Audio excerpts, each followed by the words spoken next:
Everyone. So we left off at a kind of exciting part in the story where Milo just put a word in his mouth and he's keeping it in there because he's not allowed to steal any sounds. But he knows that if he can steal that sound, it will bring him even closer to bringing back rhyme and reason. Alrighty, so that was my little quick intro. We are reading chapter 13 today of The Phantom Tollbooth, and it is called Unfortunate Conclusions. This is one of my favorite chapters. With his mouth shut tight and his feet moving as fast as thoughts could make them, Milo ran all the way back to the car. There was great excitement when he arrived, as Talk raced happily down the road to greet him. The humbug personally accepted all congratulations from the crowd. "Where's the sound?" someone hastily scribbled on the blackboard, and they all waited anxiously for the reply. Milo caught his breath, picked up the chalk, and explained simply, "It's on the tip of my tongue." Several people excitedly threw their hats into the air. Some shouted what would have been a loud hurrah, and the rest pushed the heavy cannon into place. They aimed it directly at the thickest part of the fortress wall and packed it full of gunpowder. Milo stood up on tiptoe, leaned over into the cannon's mouth, and parted his lips. The small sound dropped silently to the bottom, and everything was ready. In another moment, the fuse was lit and sputtering.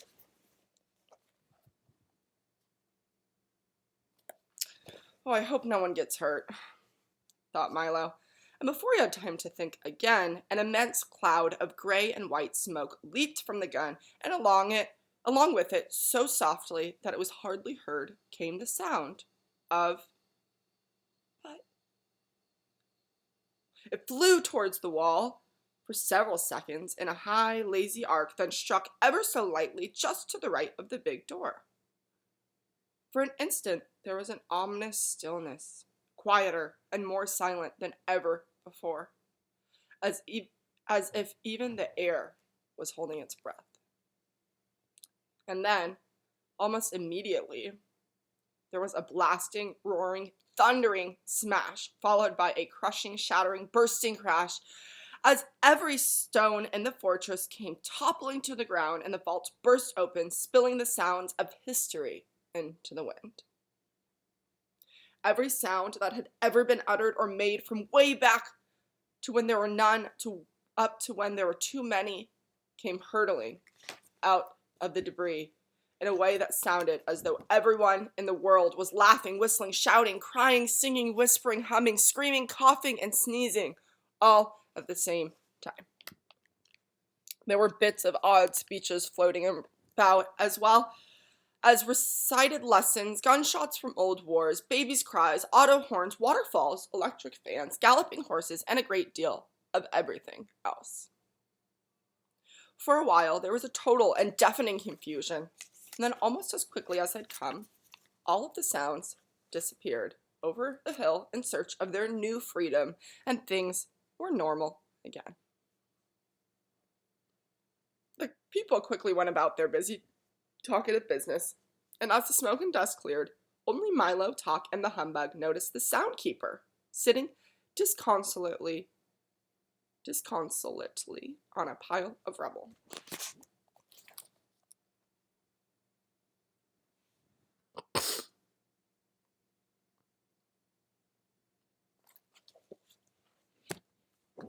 "Well, I'm terribly sorry," said Milo sympathetically as the three of them went to console her. "But we had to do it," added Talk, sniffing around the ruins. "What a terrible mess," observed the humbug, with his knack for saying exactly the wrong thing. The soundkeeper looked around with an expression of unrelieved sadness on her unhappy face. "It will take you years to collect all of these sounds again," she sobbed, "and even longer to put them back in proper order. But it's all my fault. For you can't improve sound by having only silence. The problem is to use each at the proper time." So this is again, re repetition of that same idea that we've heard from we've heard from uh, so many different people of like, in Digitopolis we heard it, is like being careful with our words, right? And so she says, you can't improve sound by having only silence. The problem is to use each one at the proper time. So just like words, using sounds at the proper time as well. Like laughing when you're supposed to laugh and not when you're not supposed to laugh. Vanina. As she spoke, the familiar and unmistakable squitch, squatch, squinch, squatch of the dense heavy footsteps could be heard plodding over the hill, and when he finally appeared, he was dragging an incredibly large sack behind him. Can anyone use these sounds? He puffed, mopping his forehead. They all came over the hill at once, and none of them are awful enough for me. The soundkeeper peered into the sack, and there were all the sounds which had burst from the vaults. How nice of you to return them, she cried happily. You and the doctor must come by for an evening of beautiful music when my fortress is repaired. The thought of it so horrified the din that he excused himself immediately and dashed off down the road in a great panic.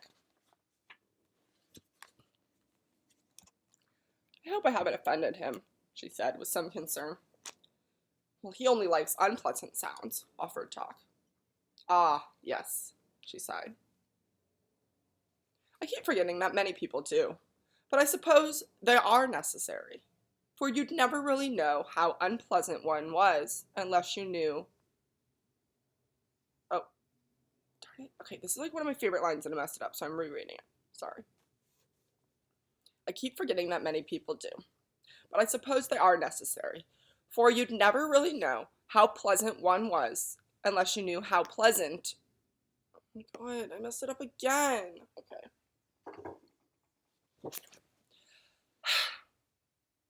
I hope that as readers you guys do what I do, which is like stop and reread things when you get it wrong. It's okay to get things wrong when you're reading. We all do it, which is exactly why I model this for you, right? But the important thing is that you stop and you reread it so that you get the full meaning and you get the correct meaning of what you're reading. So I'm going to try again for the third time. Yes, I'm frustrated, but it's okay because I'm learning just like you are and we're all becoming better readers. Trying again, because it's one of my favorite lines in the book. I'm gonna get it this time. I keep forgetting that many people do, but I suppose they are necessary, for you'd never really know how pleasant one was unless you knew how unpleasant it wasn't. She paused for a moment, then continued. If only rhyme and reason were here, I'm sure things would improve. So this idea of like you'd never really know how pleasant a sound is unless you knew how unpleasant it wasn't, leads us to this idea that everything is relative, right? So a sound that you like might be a sound that somebody else, and vice versa, and stuff like that. So I think of this a lot is we have to have other things around in order to help us realize the things that we like, right? In order to like something, maybe we have to have something to compare it to that we like a little bit less. Or if we dislike something, maybe we have to have something to compare it to that we like more, right? So everything is relative. Everything can be compared to something else, right? An ant is really, really, really small to us, but to a grain of sand, an ant might be really big, right? It's all relative on how you look at it.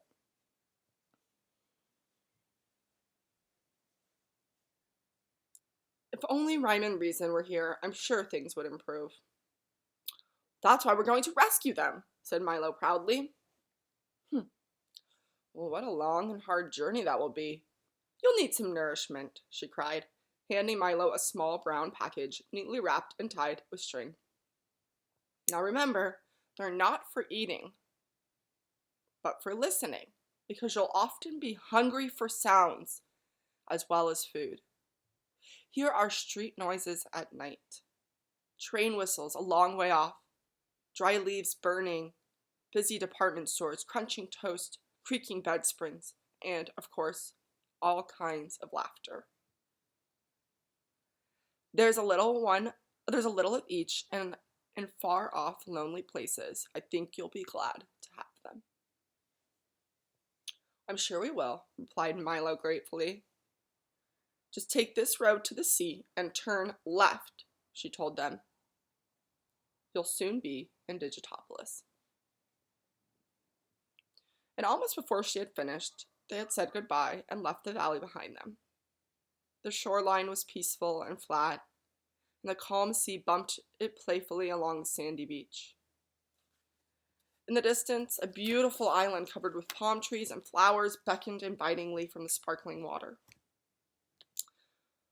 Oh, nothing can possibly go wrong now, cried the humbug happily.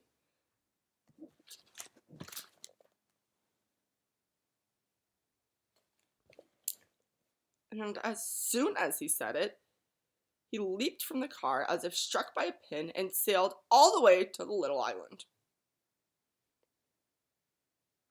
And we'll have plenty of time, answered Talk, who hadn't noticed that the bug was missing, and he too suddenly leaped into the air and disappeared.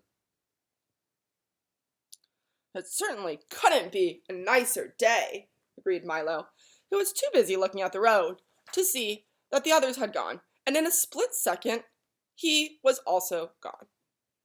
He landed next to Talk and the terrified humbug on the tiny island, which now looked completely different.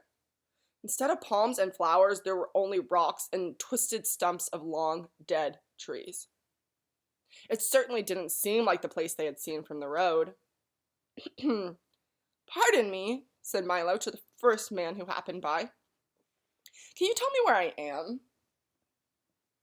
The man was dressed in a shaggy tweed jacket and knickers with long woolen stockings and a cap that had a peak, both front and back, and he seemed as confused as he could be. Well, you must know where you are, said Milo impatiently. You must know where you are, he replied with equal annoyance. Oh dear, this is going to be difficult, Milo whispered to Talk. I wonder if we can help him. They conferred for a few minutes, and finally the bug looked up and said, Can you describe yourself? Yes, indeed, the man replied happily. I'm as tall as can be. And he grew straight up until all that could be seen of him were his shoes and stockings.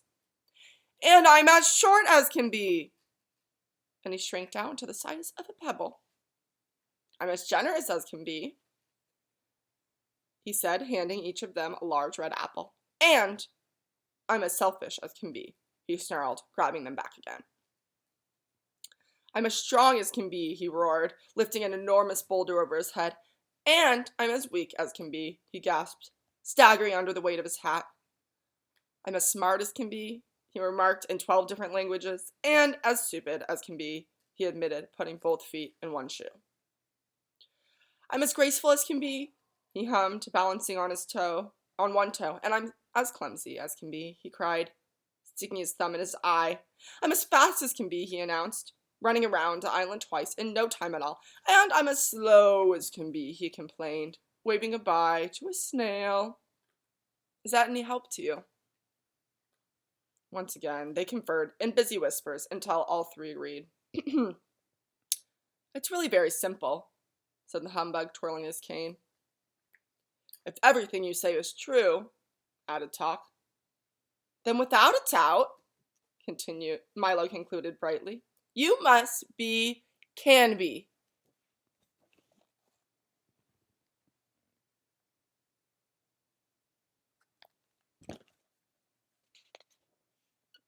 Do you guys get Canby? Like, I'm as tall as can be.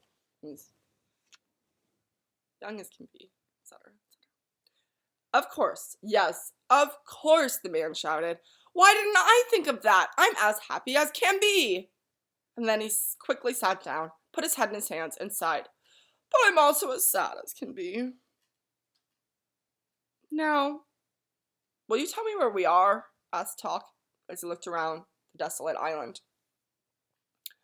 To be sure, said Canby. You're on the island of conclusions. Make yourself at home. You're apt to be here for some time. But how did we get here? Asked Milo, who was still a bit puzzled by being there at all. You jumped, of course, explained Canby. That's the way most everyone gets here. It's really quite simple. Every time you decide something without having a good reason, you jump to conclusions, whether you like it or not. It's such an easy trip to make that I've been here hundreds of times.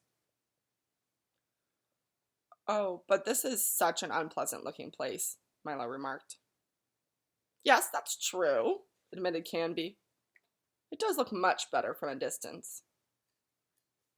As he spoke, at least 8 or 9 more people sailed onto the island from every direction possible. Well, I'm going to jump right back, announced the humbug, who took 2 or 3 practice bends, leaped as far as he could, and landed in a heap 2 feet away.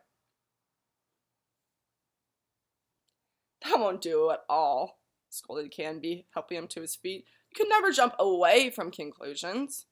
Getting back is not so easy. That's why we're so terribly crowded here. That was certainly the truth, for all along the bleak shore and clustered on rocks for as far as anyone could see were enormous crowds of people, all sadly looking out to sea.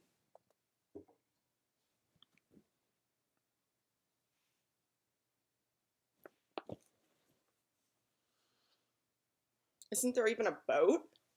Asked Milo, anxious to get on with his trip. Oh no, replied Canby, shaking his head.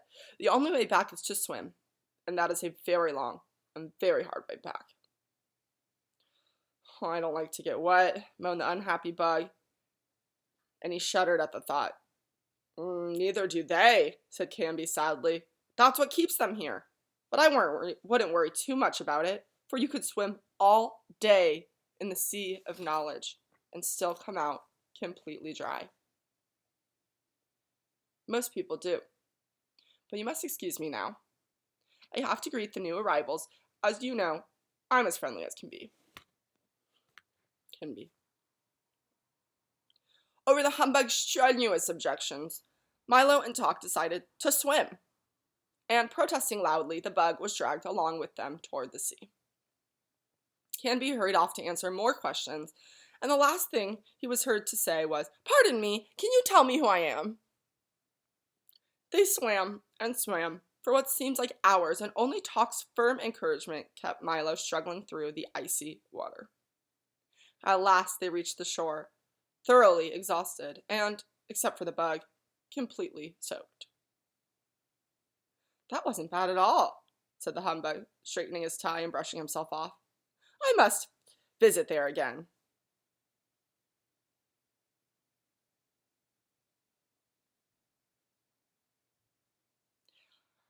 I'm sure you will, gasped Milo.